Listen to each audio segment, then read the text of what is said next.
Bukod naman sa pahayag ni BBM, sinabi rin Hugalbot na pinapalala rin ng mga kagamitang pandigma ng Amerika dito sa bansa ang tensyon sa pagitan ng Pilipinas at China.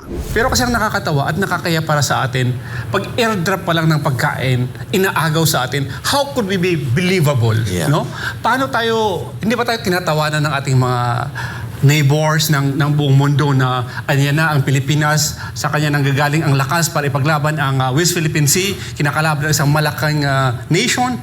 Pero when it comes to airdrop, pagkain pa lang, water cannon and stuff like that, parang napapahiya tayo.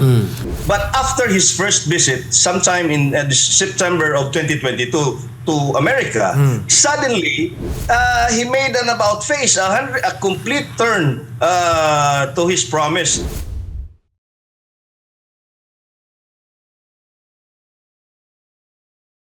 He promised continuity of former PRRD's independent foreign policy, no? But after his first visit, sometime in September of 2022 to America, suddenly he made an about face, a complete turn to his promise, no? And then eventually, yun na nga, the sudden addition of 4 more additional EDCA bases. Di na bago para sa ilan na naturang pahayag ni Ibi Hugalbot, isang political blogger, sa usaping bigla ang pagbabago ni Bongbong Marcos Jr. sa kanyang mga pinangakong ipagpapatuloy ang magagandang polisiya ng nakaraan Duterte administration, lalo na sa usapin ng independent foreign policy na friends to all, enemies to none. Sa mga pahayag kasi ngayon ni Marcos Jr., imbes na magkaroon ng diplomasya ay tila palaban pa ang mga nagiging pahayag nito sa China pagdating sa pinag-aagawang teritoryo sa West Philippine Sea. Bukod naman sa pahayag ni BBM, sinabi rin Hugalbot na pinapalala rin ng mga kagamitang pandigma ng Amerika dito sa bansa ang tensyon sa pagitan ng Pilipinas at China.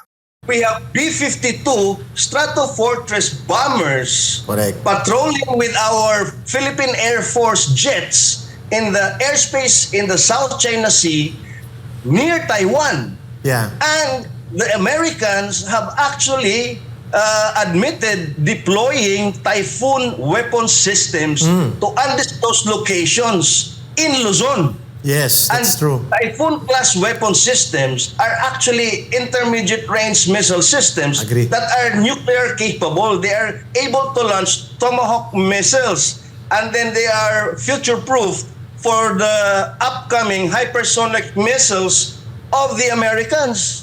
Sa kabilang banda naman ay kinuwestiyon ni Atty. Marlon Bosantog, National Coordinator ng IPRA Center, ang magiging kalagayan ng Pilipinas sakaling mauwi sa digmaan ang tensyon sa West Philippine Sea. Sa paghatid pa lang kasi ng supply sa puwersa ng militar sa BRP Sierra Madre sa Ayungin Shoal ay tila napapahiya na umano ang Pilipinas. Pero kasi ang nakakatawa at nakakaya para sa atin, pag airdrop pa lang ng pagkain, inaagaw sa atin, how could we be believable? Yeah. No?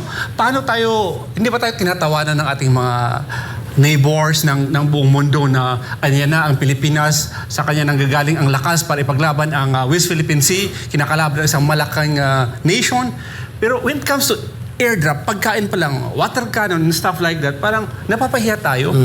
Sinabi naman ni Bosantog na hindi pa huli ang lahat sa usaping pangkapayapaan kung ang problema lamang ay patungkol sa karapatan ng ating bansa sa naturang pinag-aagawang teritoryo. Aniya, maging ang Vietnam, Malaysia, Indonesia at Taiwan ay may karapatan at ginawaran din ng traditional fishing rights sa South China Sea.